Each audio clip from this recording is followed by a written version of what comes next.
للآخرة خير لك من الأولى ولسوف يعطيك ربك فترضى.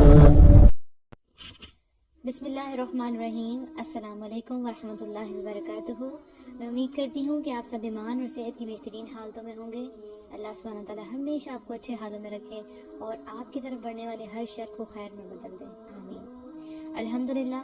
آج دعا سیریز کا ڈے 6 ہے جس کا ٹاپک ہے دعا کی قبولیت کے اوقات، یعنی وہ کون سے اوقات ہیں جن میں دعا قبول ہوتی ہے. اوقات مطلب وقت کی جمع. وہ کون سا وقت ہے، کون سی گھڑیاں ہیں جس میں آپ اللہ سبحانہ تعالیٰ سے مانگے تو آپ کی دعا ضرور قبول ہوتی ہے. تو سٹارٹ کرتے ہیں. رب اشرح لی صدری ویسر لی امری واحلل عقدۃ من لسانی یفقہوا قولی رب زدنی علما اللہم فقہنا فی الدین. ویسے تو ہم اللہ سبحانہ تعالیٰ سے جب بھی دعا مانگتے ہیں اللہ سبحانہ تعالیٰ اس کو ضرور سنتا ہے، رائٹ. لیکن کچھ ایسے اوقات ہیں جن میں ہم دعا مانگے تو اللہ سبحانہ تعالیٰ لازمی قبول فرماتے ہیں. تو وہ اوقات اللہ سبحانہ تعالیٰ نے ہمیں خود بتا دی الحمدللہ، اپنی احادیث کے تھرو، آیات کے تھرو الحمدللہ. تو ہم نے ان اوقات میں انشاءاللہ اپنی دعائیں مس نہیں کرنی انشاءاللہ. جب آپ کو پتہ ہے کہ ان اوقات میں اللہ سبحانہ تعالیٰ لازمی سنیں گے تو پھر تو ڈاؤٹ ہی نہیں ہونا چاہیے. پھر تو پورے دل کے ساتھ ہاتھ اٹھا کے اللہ سے دعائیں مانگنی چاہیے پورے یقین کے ساتھ. تو وہ اوقات کو انشاءاللہ آج ہم ڈسکس کریں گے. نمبر 1، رات کے پچھلے پہر دعا کرنا.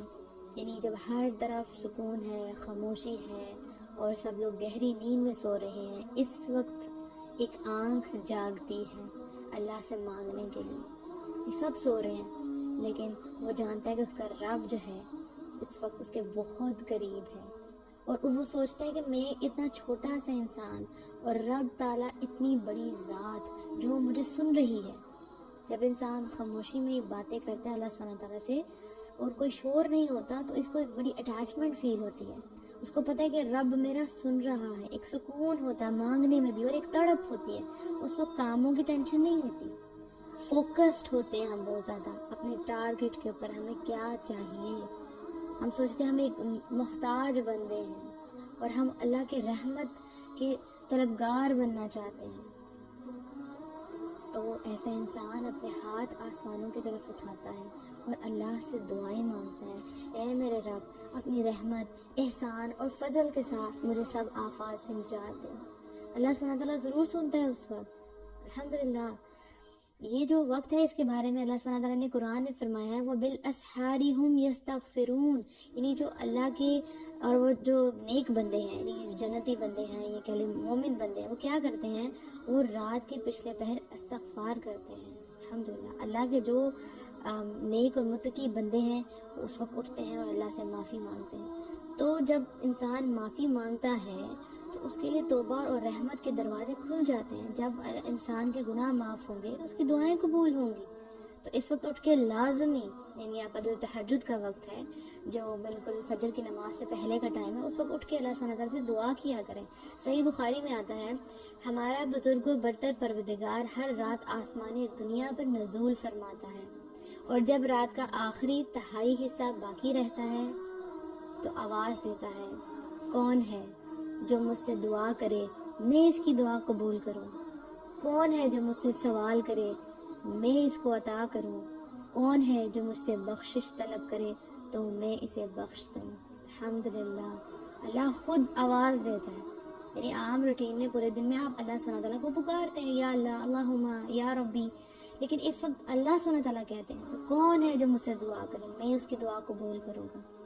کھلم کھلی آفر، یہ مانگے آپ مجھ سے، جو سوال کریں گے آپ کو عطا کیا جائے گا، اور آپ مجھ سے بخشش مانگے میں آپ کو بخش دوں گا. بہت سے لوگ سے سوال کرتے ہیں کہ پتہ نہیں اللہ سبحانہ تعالیٰ نے ہمیں معاف کیا ہے کہ نہیں، تو سمجھ نہیں آ رہا تھا. تو اس وقت آپ اللہ سے معافی مانگیں، اس وقت تہجد کے وقت اٹھ کے اللہ سبحانہ تعالیٰ سے بخشش طلب کریں تو اللہ سبحانہ تعالیٰ انشاءاللہ آپ کو معاف کر دیں گے. تصور کیا کرنا ہے کہ رب اپنے بندے کے بہت زیادہ قریب ہے، بہت زیادہ قریب ہے. اللہ ہمیں ان بندوں میں شامل کر لے جن کا وہ قریب ہوتا ہے. تو اللہ قریب ہے تو ہم نے یہ موقع گنوانا نہیں ہے. ہم نے اللہ سبحانہ تعالیٰ سے دعائیں مانگنی ہیں. اور یہ وقت مطلب 3rd part of the night، یعنی بالکل فجر سے پہلے کا وقت ہے.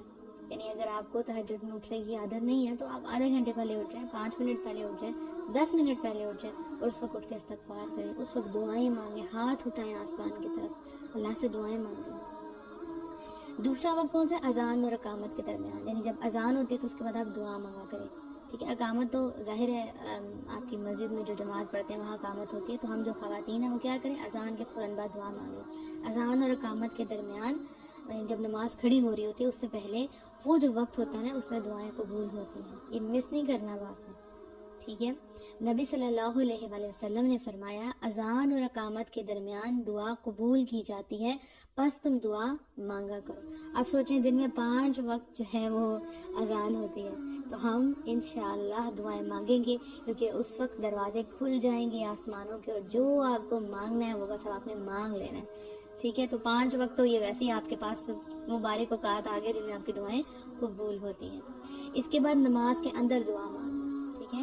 نماز کے اندر دعا مانگنا مستحب ہے، لیکن یہ یاد رہے کہ نماز کے دوران ویسے بھی آپ اپنی آنکھوں کو آسمان کی طرف نہیں اٹھا سکتے، لیکن اکثر لوگ جب نماز کے اندر دعا مانگ رہے ہوتے ہیں تو ان کی آنکھیں آسمان کی طرف اٹھ جاتی ہیں، یہ حرام ہے۔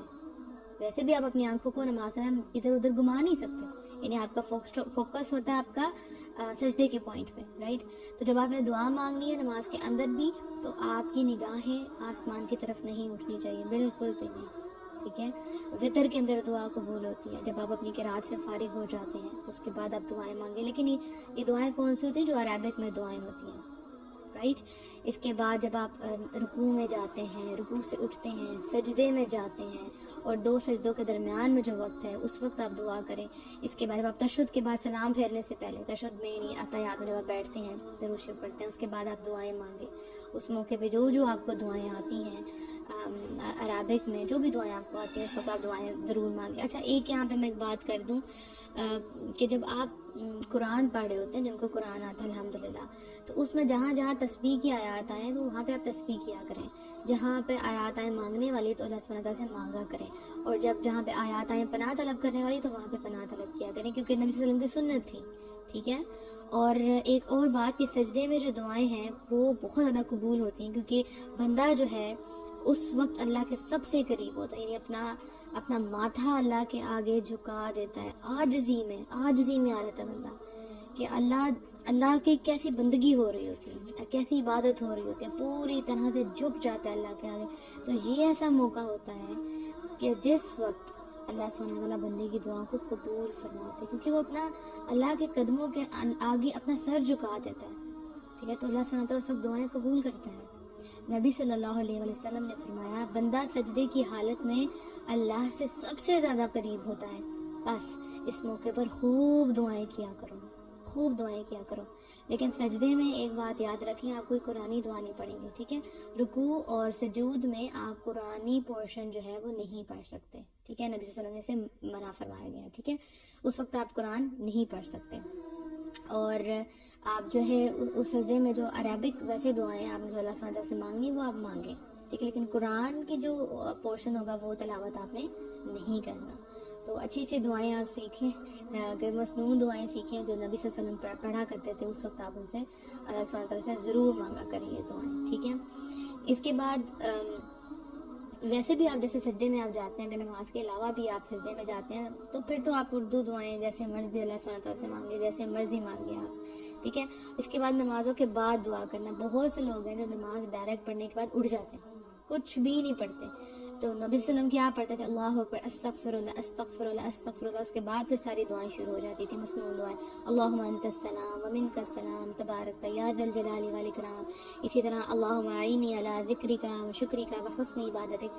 تو یہ آپ کو کارڈ مل جائے گا مسنون اذکار کا، PDF ڈاؤن لوڈ کر سکتے ہیں، گوگل پہ دیکھیں مسنون اذکار جو نماز کے بعد کے، تو وہ ضرور لازمی یاد کریں کیونکہ وہ اتنی جامع دعائیں ان میں سب کچھ کور ہو جائے گا۔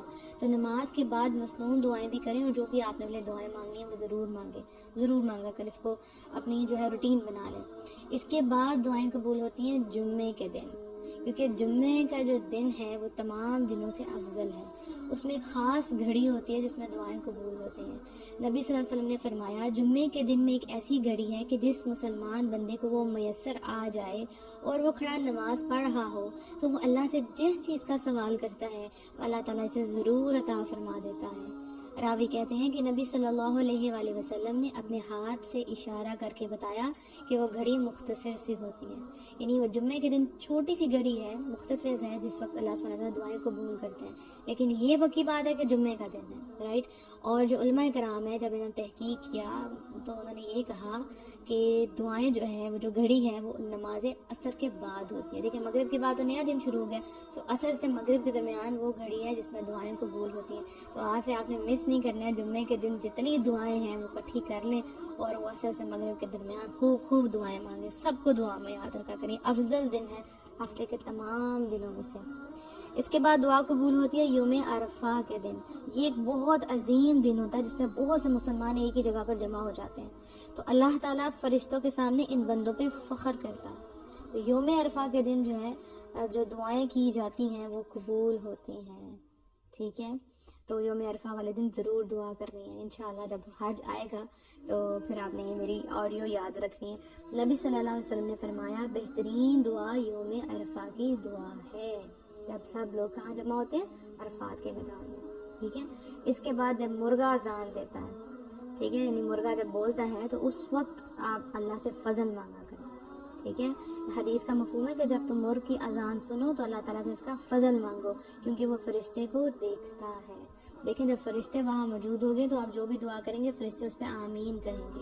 اسی طرح سے مفہوم میں یہ بھی آتا ہے جب گدھا بولتا ہے نا تو اس وقت آپ اللہ کی پناہ مانگو شیطان مردود سے، کیونکہ وہ شیطان کو دیکھتا ہے۔